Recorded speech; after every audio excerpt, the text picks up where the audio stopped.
সালামু আলাইকুম, আমি নাইম দক্ষিণ কোরিয়া থেকে। দর্শক, মনটা একটু ভালো আলহামদুলিল্লাহ। আল্লাহ পাকের যে সাহায্য সেটা নগদে না আসলেও সিস্টেমিক্যালি আসে। আজকে অনেক খুশি, আর এই খুশিতে নিশ্চয়ই সবাই শেয়ার করবেন, কারণ ইহুদিবাদী রাষ্ট্র ইসরায়েলের যে বর্তমান লুটপাটকারী দুর্দান্ত প্রতাপশালী এই যে প্রধানমন্ত্রী বেনেট, তার পতন শুরু হয়ে গেছে। তার সংসদে বসেই তার ইহুদি মন্ত্রীরাই আজকের দিনে ইসরায়েলি পুলিশের ভূমিকা নিয়ে প্রশ্ন তুলছে। শুরু হয়ে গেছে সেখানে পদত্যাগ থেকে শুরু করে অনেক কিছু। আলহামদুলিল্লাহ, সর্বোচ্চ শেয়ার করতে হবে আজকে। আমি খুশির খবরটা শোনাচ্ছি। শুরুয়াতটা হয়েছিল কয়েকদিন আগে, আপনাদের খেয়াল থাকার কথা যে একজন সাংবাদিককে হত্যা করেছিল আপনার গত বুধবারে সম্ভবত পশ্চিম তীরের জেনিনে ফিলিস্তিনি শরণার্থী শিবিরে দখলদার ইসরায়েলি বাহিনী যখন অভিযান চালাচ্ছিল, সেইখানে সংগ্রহ করতে গিয়েছিলেন খবর শিরিন আবু আকলে নামক একজন সাংবাদিক, যিনি মার্কিন নাগরিকও বটে। তার এই মৃত্যুর পরেই নড়েচড়ে বসেছিল সারা বিশ্ব।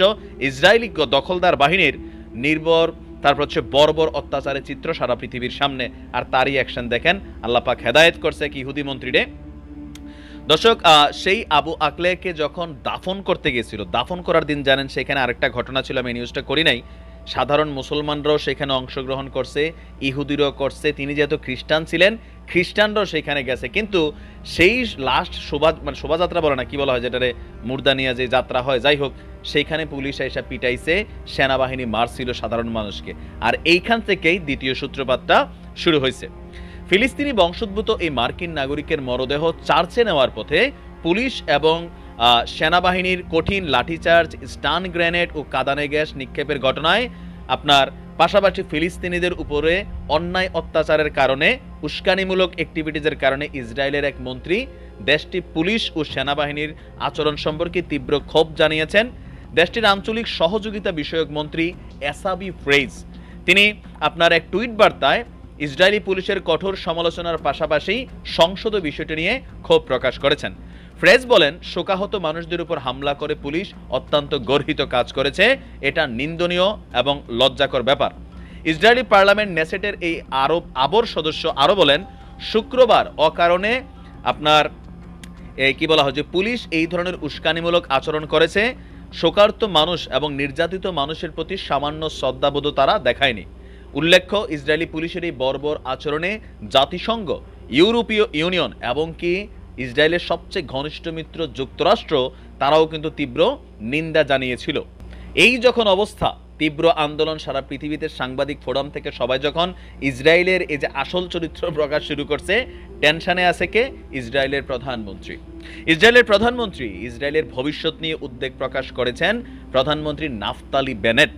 ফিলিস্তিনিদের বিরুদ্ধে ইসরায়েলিদের সহিংস দমন অভিযানের প্রতিবাদে এক আরব নারী সংসদ সদস্য পার্লামেন্ট থেকে পদত্যাগ করার পর বেনেট এই উদ্বেগ প্রকাশ করেছেন। এই নিয়ে গত 2 মাসেরও কম সময়ের মধ্যে বেনেট ও লাপিদের নেতৃত্বাধীন জোট সরকার থেকে দ্বিতীয় সংসদ সদস্য আপনার পদত্যাগ করলেন। এর আগেও যিনি করেছিলেন তিনিও একজন আরব সংসদ সদস্য। তখন আপনার ইসরায়েলের পশ্চিম তীরে আতর্কিত একটা হামলা চালিয়েছিল ইসরায়েলি সেনাবাহিনী এবং পুলিশ বাহিনী। সেইটার প্রতিবাদে বিক্ষোভ জানিয়ে একজন আরব কি বলা হয় যে সংসদ সদস্য, তিনি আপনার পদত্যাগ করেছিলেন। আর এখন যিনি করেছেন তিনি 2 নাম্বার।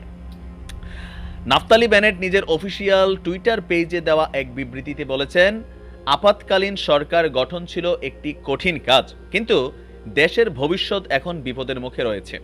আমাদের জনগণের মধ্যে ঐক্য বজায় রাখতে হবে, কারণ আমাদের আর কোনো দেশ নাই। আচ্ছা, এরপরে সে লিখেছে, নেসেট থেকে মানে ইসরায়েলি পার্লামেন্ট থেকে জোয়াবির পদত্যাগের ফলে প্রধানমন্ত্রী বেনেট ও পররাষ্ট্রমন্ত্রী ইয়াসির লাপিদের নেতৃত্বাধীন ভঙ্গুর সরকার নেসেটের সংখ্যাগরিষ্ঠতা হারিয়েছে। আপনাদের খেয়াল থাকার কথা, এক কুখ্যাত গাদ্দার, মুসলিম নামের কলঙ্ক আব্দুল মনসুর গত কয়েকদিন আগে পাকিস্তানের পার্লামেন্টের মতো আপনার অনাস্থা ভোটে এই বেনেটের সরকার কিন্তু পড়ে গেছিল, একদম পড়ে গেছিল। কিন্তু দুর্ভাগ্যজনকভাবে ওই যে যার নাম বললাম আব্দুল মনসুর, তার হাতে 5টা সংসদ সদস্য আছে।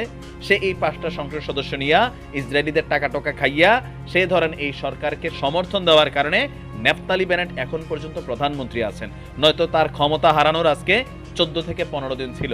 আর এই আশঙ্কাটাই এখন আবারও করছেন, কারণ কি যারা পদত্যাগ করছেন তারা তার জোট সরকার থেকে পদত্যাগ করছেন। ওই সময় মাত্র 2টা ভোট বেশি পাইয়া তিনি কিন্তু পজিটিভে ছিলেন। এখন যেহেতু 2 জন সদস্য নাই হইছে, সো আবার তো মাইনাস হচ্ছে, যে কোনো সময় অনাস্থা ভোটের বিষয়টা আবারও আসতে পারে। এই কারণেই তাদের যে 2 মন্ত্রী আর প্রধানমন্ত্রী তারা টেনশনে আছেন। জোয়াবি তার পদত্যাগের কারণ হিসাবে আল আকসা মসজিদে ইসরায়েলি সেনাদের হামলা, অধিকৃত পশ্চিম তীরে বলপূর্বক জোরপূর্বক ফিলিস্তিনি ভূমি অধিগ্রহণ এবং ফিলিস্তিনিদের ঘরবাড়ি গুড়িয়ে দেওয়াকে তার পদত্যাগের কারণ হিসেবে উল্লেখ করেছেন। আমি দোয়া করি আল্লাহর কাছে, আল্লাহ যেন তাকে দুনিয়ার জমিনে আরও সম্মানিত করে। একটা এমপি পদ ত্যাগ করা কিন্তু সোজাসাপটা বিষয় না। আমাদের দেশ ভারত পাকিস্তানে তাকাইলেই বোঝা যায়, যত কুচবিহ এই জায়গা কিন্তু কেউ ছাড়ে না। আর ইসরায়েলের মতন দেশে বৈশা এই কাজটা করা একটা সাহসের ব্যাপার। আমাদের এই মুসলিম বোনকে আল্লাহ আসলে হেদায়েত করছে, এমনকি তার ভিতরে জজবা দিছে। আমরা দোয়া করি আল্লাহ যেন তাকে আরও উচ্চ মকাম দেন। দর্শকে আরব নারী সংসদ সদস্য বলেছেন, আমি এমন একটি জোট সরকারকে সমর্থন দিয়ে যেতে পারি না যেটি আমার সমাজের মানুষকে অত্যন্ত অপমানজনক উপায়ে লাঞ্ছিত করে। অপমানজনক উপায় বলছেন না, ফিলিস্তিনিদেরকে এরা যখন নির্যাতন করে, এদের জেলখানাগুলোর ভিতরের কিছু ডকুমেন্টারি ইউটিউবে বা ফেসবুকের বিভিন্ন জায়গাতে দেখলে পাবেন, ল্যাংটা কইরা, একদম ল্যাংটা কইরা উলঙ্গ কইরা গরম পানি ঢাইলা দেয়, হ্যাঁ, পুরুষাঙ্গে নানান নির্যাতন করে, নারীদেরকেও ধৈরাই না, সেখানে জোরপূর্বক ধর্ষণ, বিভিন্ন অর্গান কাইটা কুইটা বিক্রি করে দেওয়া সহ নানান ধরনের অত্যাচার এরা করে।